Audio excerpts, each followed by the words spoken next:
പാലക്കാട് കാറിന്റെ സൺറൂഫിൽ അപകടകരമായ രീതിയിൽ കുട്ടിയെ ഇരുത്തി സാഹസിക യാത്ര. പാലക്കാട് സ്റ്റേഡിയം ബൈപ്പാസ് റോഡിലാണ് സംഭവം. മറ്റൊരു വാഹനത്തിൽ യാത്ര ചെയ്തവരാണ് ദൃശ്യങ്ങൾ പകർത്തിയത്.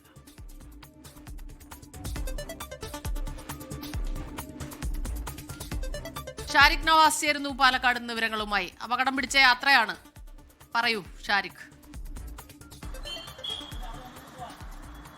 സ്മിത, പ്രവിത, അതായത് ഈ മലയാളികൾ എത്ര കൊണ്ടാലും പഠിക്കില്ല എന്ന് പറയുന്നത് പോലെയാണ് വീണ്ടും ഇത്തരത്തിൽ അതൊരു അപകട സാഹസിക യാത്രയാണ് ഇപ്പോൾ പാലക്കാട് സ്റ്റേഡിയം ബൈപ്പാസ് റോഡിൽ ഇന്നലെ രാത്രിയോടെ നടത്തിയിരിക്കുന്നത്. കുട്ടിയെ കാറിൻ്റെ സൺറൂഫിൽ ഇരുത്തിക്കൊണ്ടാണ് ഈ സാഹസിക യാത്രയ്ക്ക് ഇവർ മുതിർന്നിരിക്കുന്നത്.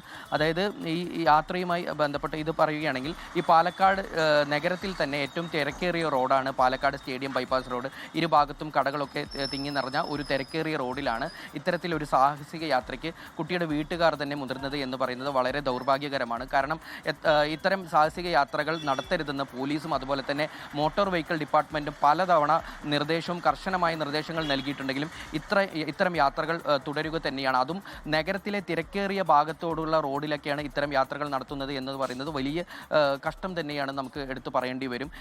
ഈ ദൃശ്യങ്ങൾ പുറത്തുനിന്ന് വന്നതോടുകൂടി മാധ്യമങ്ങളിൽ ഉൾപ്പെടെ പുറത്തു വന്നതോട് ടൗൺ സൗത്ത് പോലീസ് അന്വേഷണം ആരംഭിച്ചിട്ടുണ്ട്. ഈ ദൃശ്യങ്ങളിൽ തന്നെ ഈ കാറിൻ്റെ നമ്പർ പ്ലേറ്റിൽ കാറിൻ്റെ നമ്പർ കൃത്യമായി അറിയുന്നുണ്ട്, വ്യക്തതയോടെ അറിയുന്നുണ്ട്.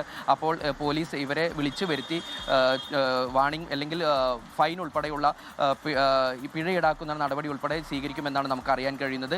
ഇത്തരം യാത്രകൾ ആവർത്തിക്കരുത്. അതായത് കുട്ടികളെ അല്ലെങ്കിൽ മുതിർന്നവരാണെങ്കിൽ പോലും കുട്ടികളാണെങ്കിൽ പോലും ഇത്തരം കാറിൻ്റെ സൺറൂഫിൽ നിന്ന് യാത്രകൾ ചെയ്യരുത് എന്ന് പോലീസും അതുപോലെ തന്നെ മോട്ടോർ വെഹിക്കിൾ ഡിപ്പാർട്ട്മെൻറ്റും കർശനമായി നിർദ്ദേശം നൽകുന്നുണ്ടെങ്കിലും ഇതൊന്നും പാലിക്കപ്പെടുന്നില്ല എന്ന് തന്നെ പാലക്കാട് നിന്ന് ഈ വാർത്ത. ലോകത്തെവിടെയായാലും ഏത് സമയത്തും 24 വാർത്തകളും ഓഗ്മെന്റഡ് റിയാലിറ്റി പാക്കേജുകളും എക്സ്പ്ലെയിനറുകളും വിശദമായി കാണാൻ ഞങ്ങളുടെ യൂട്യൂബ് ചാനൽ നിങ്ങൾക്ക് സബ്സ്ക്രൈബ് ചെയ്യാം.